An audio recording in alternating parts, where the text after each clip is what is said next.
주변을 보시면 연말과 함께 하는 이 크리스마스라고도 부르고 성탄절이라고도 하는 이 날이 언젠가부터 온전한 성경적인 성탄이 아니라 세상에서 즐거워하는 그러한 기념일이나 행사처럼 변한 것 같습니다.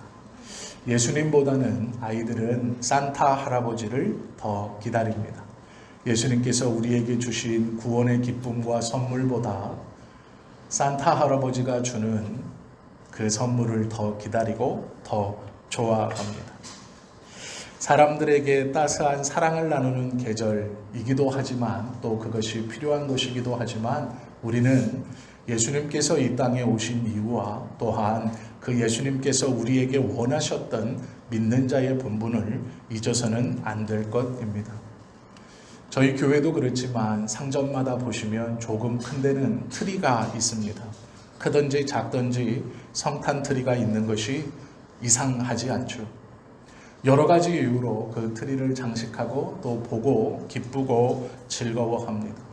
그러나 성경에서 말씀하시는 성탄은 그 트리와는 아무 상관이 없죠. 다 아시겠지만 오래전부터 서점에서 팔리는 베스트셀러의 대부분은 돈을 버는 책입니다. 몇 살 안에 얼마를 만든다라는 것이죠. 세상은 지금 이렇게 흘러가고 있고 사람들의 관심은 온통 돈 버는 것에 팔려 있습니다. 어쩌면 우리도 또한 하나님의 은혜 아래서 많은 부를 갖기를 소원하고 원하고 있는지도 모릅니다. 물론 그것은 세상을 위해서 또 세상에서 하나님의 나라를 위해 꼭 필요한 것임에는 분명합니다.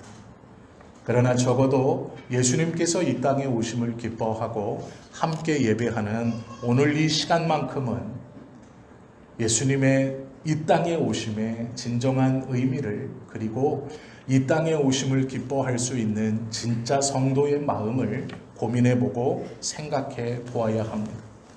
아무 생각 없이 세상의 조류를 따라 흘러가다 보면 탕류에 휩쓸려 가게 되어 있습니다.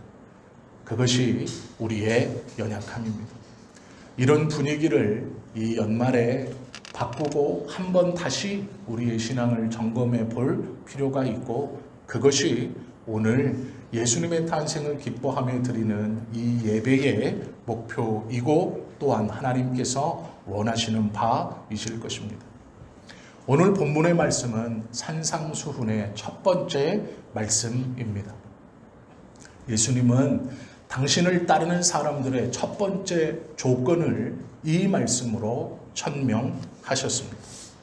심령이 가난한 자는 복이 있다라는 것이죠. 가난하다는 건 무엇을 의미합니까? 시편에 보면 가난함이 무엇인가에 대해서 말씀한 구절이 있습니다. 시편 37편, 69편, 72편이 그것입니다. 제가 읽어드리겠습니다. 시편 37편 14절입니다. 악인이 칼을 빼고 활을 당기어 가난하고 궁핍한 자를 엎드러뜨리며 행위가 정직한 자를 죽이고자 하나. 시편 69편 29편 오직 나는 가난하고 슬프오니 하나님이여 주의 구원으로 나를 높이소서. 시편 72편 2편입니다. 저가 주의 백성을 의로 판단하며 주의 가난한 자를 공의로 판단하리니 라고 고백합니다. 우리가 함께 봉독했던 37편과 69편의 저자는 다윗입니다. 또 마지막에 보았던 72편의 저자는 솔로몬입니다. 이들은 누가 보아도 부유한 사람들입니다. 다윗은 자신이 쓸 것은 아니었지만 하나님의 성전을 지키기 위해서 그 당시에 존재했던 어떤 누구보다 더 많은 금을 소유하고 있었습니다. 그는 하나님의 성전을 짓기 위해 모든 금을 모아들였고 그 금을 가장 많이 가지고 있었던 사람 중 한 명입니다. 부요함으로만 따지면 부러울 것이 없는 사람입니다. 또한 솔로몬도 마찬가지입니다. 성경에 보시면 솔로몬의 시대에 은을 돌과 같이 썼다, 돌과 같이 여겼다라고 기록하고 있습니다. 막강한 부를 누리고 호화로운 삶을 살았던 이들입니다. 그러나 그들이 고백하기를 자기는 가난하다고 말하고 있습니다. 다윗은 시편 37편에서 여호와를 의뢰하며 선을 행하며 참는 자라고 말하며 자신은 가난하다라고 말합니다. 궁핍하다라고 말합니다. 69편도 하나님을 신뢰하며 의롭게 사는 자는 악인과 대조하여 가난한 사람이다라고 말씀하고 있습니다. 72편도 마찬가지로 의로운 삶을 살며 하나님을 바라는 자라고 말합니다. 가난한 자는 물질의 많고 적음으로 판단되는 것이 아니라 하나님을 의지하고 있는 자를 가난한 자라고 성경은 말씀하고 있다라는 것이죠. 하나님을 바라느냐 그렇지 아니하냐로 가난하고 부함을 나누고 있습니다. 세상은 가난보다는 부한 것을 좋아하고 없는 것보다는 있는 것을 좋아합니다. 우리 또한 마찬가지입니다. 없는 것을 기뻐하기보다 가진 것을 즐거워하고 없는 것보다 있는 것을 유익하다라고 생각합니다. 세상은 그렇습니다.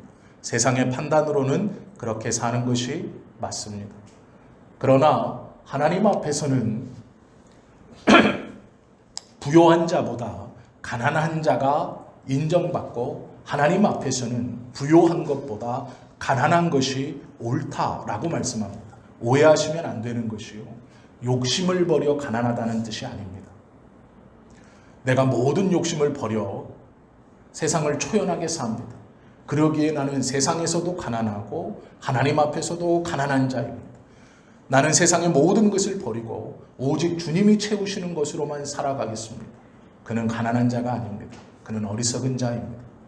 그것은 믿음도 아닙니다. 우리에게 세상적 욕심이라는 것은 주가 될 수 없지만 그것을 다 포기한다고 해서 하나님 앞에 옳은 자가 아닙니다. 세상의 일을 포기하고 세상의 것을 끊고 세상의 모든 것을 놓아버리면 하나님의 것도 지킬 수 없습니다. 하나님의 일도 해나갈 수 없습니다. 주님의 교회는 물론이고 하나님의 사업 그 어떤 것도 감당해 나갈 수 없습니다. 욕심을 버려서 가난하거나 깨끗하다는 말씀이 아닙니다. 하나님을 오롯이 의지하고 있는가 아닌가를 말씀드리고 있는 것입니다. 하나님을 온전히 의지하는 사람, 그는 하나님 앞에서 가난한 자이기에 하나님은 그에게 은혜 베풀기를 기뻐하실 것입니다. 자신의 궁핍과 갈급함의 해결자이신 주님 앞에 하나님의 말씀을 올바로 붙들고 살아가는 것, 그 사람이 가난한 사람입니다. 이것이 심령이 가난한 사람입니다. 이 사람이 예수 그리스도의 제자가 될 수 있고 천국을 소유할 수 있다라고 예수님은 가르쳐 주셨습니다. 어거스틴은 하나님 외에 채울 수 없는 공간이 인간에게는 있다라고 말했습니다. 사람들은 이 공간을 채우기 위해서 눈에 보이는 세상 것에 더욱더 집중하고 그것을 가지려고 합니다. 열심히 노력합니다. 그러나 채워도 만족함이 없는 것은 그 세상의 채움이 잘못된 것이 아니라 그 빈자리는 원래 하나님으로만 채워질 수밖에 없는 것이기 때문에 그렇다라는 것이죠. 오늘 우리도 이 모습으로 살아갑니다. 하나님을 잃어버리고 세상의 것만 쫓아가면 허무함이 있고 만족함이 없습니다. 세상의 것을 쫓아가는 이유는 하나님의 말씀에 하나님의 뜻을 온전히 이루기 위해서입니다. 욕심을 내십시오. 괜찮습니다. 하나님 앞에 무엇을 갖고자 소원하셔도 되고 그것을 위해 기도하셔도 되고 그것을 위해 열심히 사는 것은 잘 사는 것입니다. 그러나 그것이 오로지 나의 만족과 나의 기쁨만을 원하는 것이라면 하나님이 허락해 주시지도 않을 뿐더러 그것은 계속해서 나에게 허무함만을 가져다 줄 것입니다. 그것을 쫓지 말라, 기대하지 마라, 생각하지 말라는 것이 아닙니다. 진정한 믿음은 그것에 있지 않습니다. 내가 그 모든 것이 하나님을 의지하고 있는가? 내가 그것을 통해 주님의 말씀을 지켜가고 하나님의 일을 하고 있는가가 중요하다라는 것이죠. 바울이 전도를 하면서 그에게는 꼭 필요한 생필품들이 있었습니다. 처음에는 그것들을 여러 교회에서 지원해 주었습니다. 그러나 시간이 흐르자 바울은 자신이 직접 이 일을 하며 이 일을 감당해야 함을 느꼈습니다. 그때 바울이 골방에 들어가서 하나님 내가 채워주시면 사역하고 채워주지 아니하면 아무런 일도 하지 않겠습니다. 내 그림자만 지나가도 귀신이 쫓아지고 내가 안수하면 병이 낫는데 하나님 내가 어떻게 세상의 직업을 갖고 저 사람들과 어울려서 일을 하고 땀 흘려 돈을 벌며 주님의 일을 하겠습니까? 어떻게 그렇게 시간을 낭비하겠습니까? 오로지 주님의 일에 매달리고 하나님의 은혜 아래 살아서 먹어도 굶어도 주님의 사역이라고 생각하고 가만히 있겠습니다. 그렇게 하지 않았습니다. 그는 자기가 할 수 있는 일, 텐트를 깁는다는 것은 양을 치는 일과는 비교가 되지 않을 정도의 일입니다. 양은 긴 시간이 걸리고 오랜 시간이 걸려 소득을 거둬야 하는 것이지만 텐트를 깁는다라는 것은 바느질입니다. 그 당시에 노예에서 자유민이 되거나 노예들이 가장 쉽게 접근할 수 있는 돈 버는 일의 첫 번째는 짐을 지고 나르는 일이었습니다. 그리고 두 번째가 텐트를 깁는 일이었습니다. 텐트라는 것은 로마의 군인들이 사용하는 막사가 대부분입니다. 바울이 텐트를 지었다라는 것은 바울의 손재주가 좋아서도 아니고 바울이 원래 텐트를 기어 봐서도 아닙니다. 그가 선교하는 것 중 가장 좋은 일, 로마의 지배권에 있는 곳에서 그가 주로 활동했던 고린도는 로마의 은퇴 군인들이 많이 있었던 지역입니다. 고린도에는 유황온천이 있었기 때문에 로마의 전쟁터에서 전쟁을 입고 상흔을 입은 군인들이 자신들의 노후를 유황온천에 몸을 담고 편안하게 보내기 위해서 로마의 연금을 받으며 고린도로 모여들었고 고린도는 그 로마의 군인들을 상대로 온천 장사하며 돈을 벌었던 도시입니다. 그리고 이 로마의 군인들은 자신의 후배와 자신의 부대에게 텐트를 지어서 납품하면서 또한 수입을 올리고 상인들은 그 텐트를 짓는 재료들을 대고 그것을 공급하고 운반해 주면서 먹고 살았던 도시가 고린도입니다. 그러기에 자신을 살려주었던 전쟁터에서 나를 살려주었던 수많은 군인들이 모셨던 신들 또한 고린도에 몰려들었던 것이 고린도 도시의 상황입니다.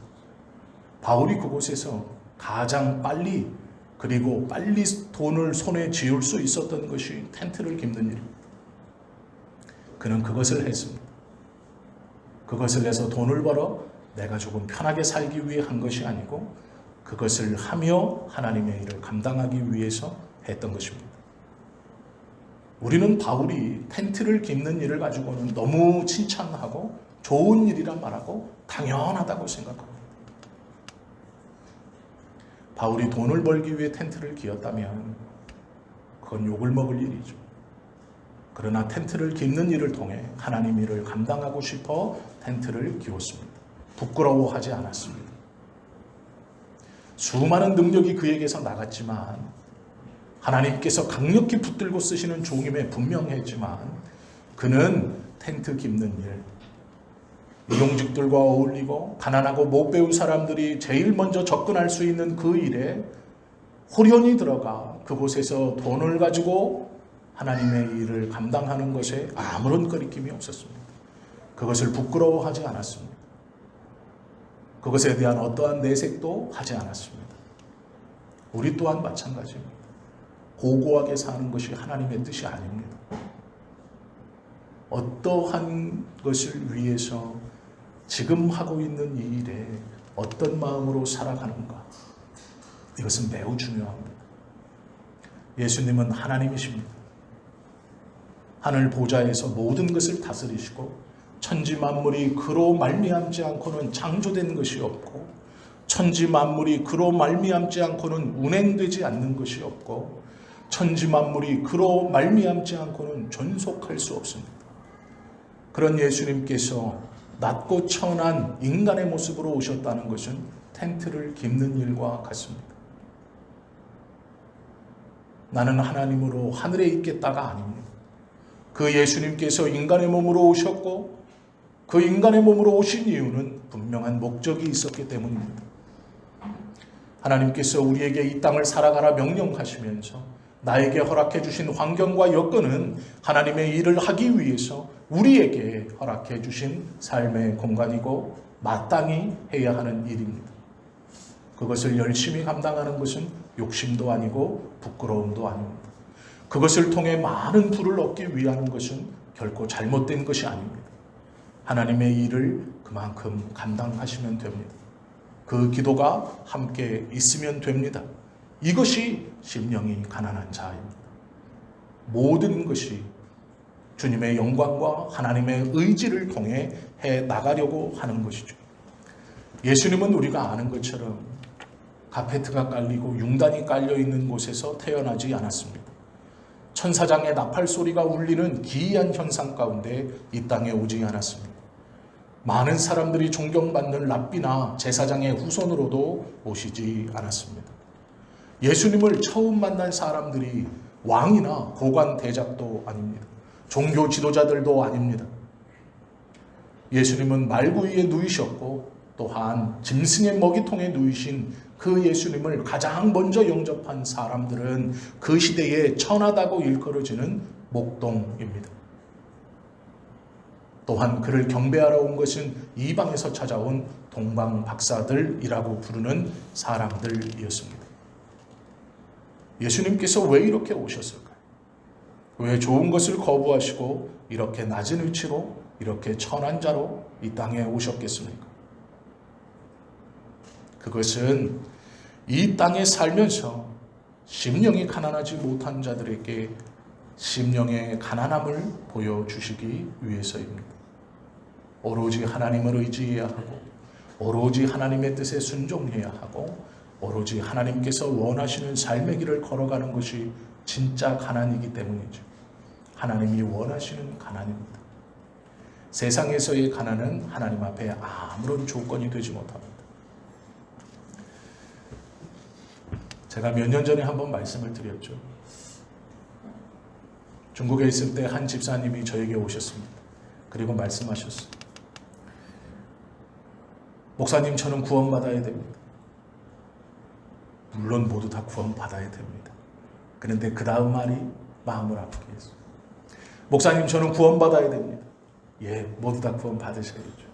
그랬더니 그분 하시는 말씀이, 저는 지지리도 복이 없는 년이고 아들도 속색이고 결혼하면서부터 고생만 하고 남편도 지금 바람을 피워서 집에 들어오지도 않는다.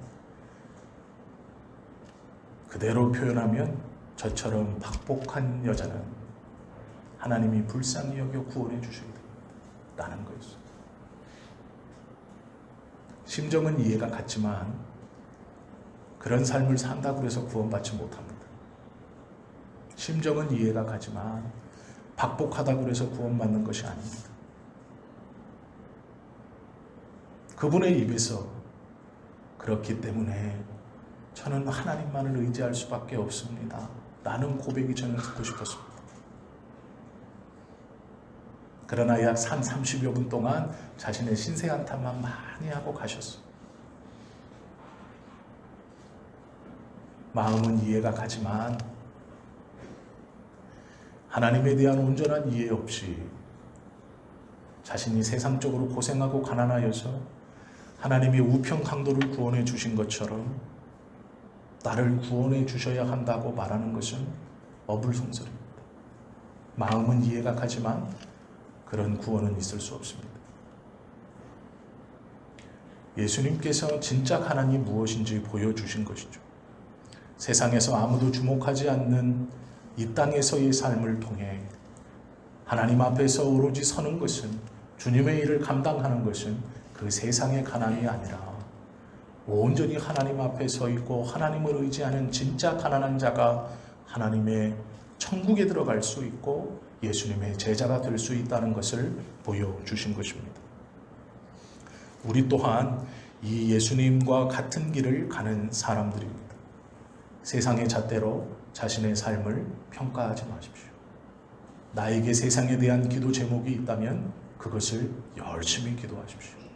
하나님께서 허락해 달라고, 하나님께서 이루어 달라고 그 성공의 길을, 그 부요의 길을, 그 풍성함의 길을 주님 앞에 기도하십시오. 부끄러워하지 마십시오. 부끄럽지 않습니다. 그러나 우리의 기도의 끝에 이 모든 것이 주님의 뜻을 위해 하나님의 일을 감당하기 위해 하나님이 기뻐하시는 그 일을 위해 이루어지기를 원합니다 라는 기도가 빠진다면 그것은 어리석은 것이죠. 우리는 어쩌면 가장 잘 사는 나라에 살고 있고 어쩌면 가장 잘 사는 시대를 살아가고 있습니다. 진짜인지 모르겠지만 제가 드라마에 보니까 조선시대 철종을 배경으로 하는 드라마였습니다. 그곳에서 부인이 귤을 가지고 있었습니다. 앞에는 왕이 앉아 있습니다. 그런데 이 부인이 얘기를 하면서 그 귤을 혼자서 까서 자기가 다 먹었습니다. 그러니까 앞에 있는 왕이, 철종이 막 뭐라고 하는 거예요. 그거를 다 먹냐 혼자. 그러니까 이 부인이 왕후겠죠? 왕비겠죠? 이 부인이 에이 뭐 귤 하나 가지고 그러냐고. 그런데 이 왕이 그럽니다. 나도 한 달에 하나밖에 못 먹는 거야. 제 방에 가시면 귤 반 박스가 있습니다. 드시고 싶으신 분은 오시면 제가 드릴 수 있습니다. 어제 롯데마트에 가서 한 박스를 샀어요. 9,990원. 반 박스가 아직 남았습니다. 저도 귤을 좋아해서 제가 왕보다 잘 먹죠. 왕은 한 달에 하나 귤을 먹었는데 저는 어제 반 박스를 먹어버렸습니다. 제가 왕보다 잘 살고 있죠, 조선시대. 뭐 진짜인지 모르겠습니다. 그건 드라마에 사는 얘기니까요. 가만히 보면 우리는 잘 먹습니다. 또 잘 입습니다. 세상적인 기준으로 부요함과 가난함을 어떻게 나누는지는 사람마다 다르지만 우리는 꼭 기억해야 합니다. 세상의 것에 목마른 만큼 하나님의 것에 목말라 있는가? 세상의 성공과 부요와 물질에 목말라 있는 것만큼 하나님의 은혜와 예수 그리스도의 사랑과 특별히 하나님의 말씀인 성경을 알아가며 목말라 있는가?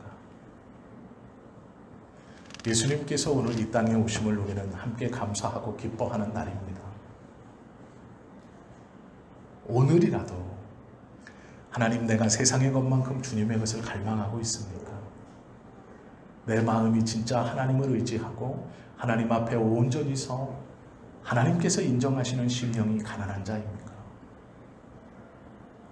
그 심령의 가난함으로 예수님의 제자가 될 수 있는 사람입니까? 또 그 놀랍고 귀한 하나님의 나라를 진정으로 소유할 수 있는 사람입니까? 오늘 이 시간 잠시 돌아보아야 할 것입니다. 매년 반복되는 성탄입니다. 늘 새로운 성탄절로 보낼 수 있어야 하는데 그렇지 않죠. 왜요? 세상의 것을 위해 1년을 열심히 살아오다 성탄이 되어 그래 쉬는 날, 그리고 또 얼마 남지 않은 연휴를 잘 보내고 새로운 한 해가 되면 또 세상의 것을 위해 열심히 달려갈 것이기 때문에 성탄은 새롭지 않습니다. 그저 잠시 위안이고 잠시 위로일 뿐일지도 모릅니다. 그러나 오늘 예수께서 오시는 그 진정한 의미를, 나의 신앙의 상태를 한번 점검해 보시고 버릴 것은 버리고 다시 붙들어야 할 것은 붙들어야 한다라는 것이죠. 심령의 가난함을 위해 노력하십시오. 주님의 말씀을 알기 위해 더 노력하십시오. 더 많이 기도하십시오. 더 많이 하나님을 찾으시고 의지하십시오. 그 삶이 세상에서는 평범한 삶이고 손가락질 받는 삶일 줄 모르나 하나님 앞에서는 인정받는 삶입니다. 제가 함께하고 있는 선교단이 있죠. GV 선교회입니다. 특별히 가출한 아이들, 학교 밖의 아이들, 부모가 어린 시절부터 방치해서 중고등학교 시절을 온전히 보내지 못하고 재판을 받으며 보호관찰을 받는 아이들, 그리고 정말 작은 교회, 또 교회를 다니지 않는 아이들이 하나 둘씩 모여서 여름 겨울로 사경회를 열고 부흥회를 하고 그 친구들이 모여서 함께 하나님의 말씀을 배우고 했던 것이 박재현 목사님을 시작으로 20년이 되었습니다. 제가 함께한 것은 5년이라는 짧은 시간이지만 그곳에서 아이들이 변화를 받고 기도를 하고 함께 울고 끌어안고 하면서 꼭 하는 목사님의 멘트가 있습니다. 제가 그 멘트를 들을 때마다 꼭 기도합니다. 그 멘트는 이겁니다. 여러분들이 지금 은혜 받아서 이곳에서 찬송하고 이곳에서 기도하고 이곳에서 춤을 추고 하나님을 향해서 온전히 기뻐하는 이 모습이 이곳에서는 칭찬받고 이곳에서는 환영받지만 캠프가 끝나고 밖에 가면 세상의 애들은 조롱할 것이고 기도하는 그 모습을 조롱하고 하나님의 말씀을 암송하는 그 모습을 조롱하고 예수를 믿는다는 것을 조롱할 거다. 왜 안 그렇겠습니까? 그것은 부끄러움이 될 겁니다. 그러나 그때에도 여러분들이 꼭 기도하기를 쉬지 않기를 바랍니다. 꼭 이 멘트를 해요. 매번마다 이곳에서의 환영받는 모습이 세상에서는 조롱입니다. 맞죠? 아이들만 그런 것은 아니죠. 교회에서 권사님이고 안수 집사님이고 장로님이고 세상에서는 조롱받는 직분입니다. 어리석기 때문에 교회에 다 갖다 바치고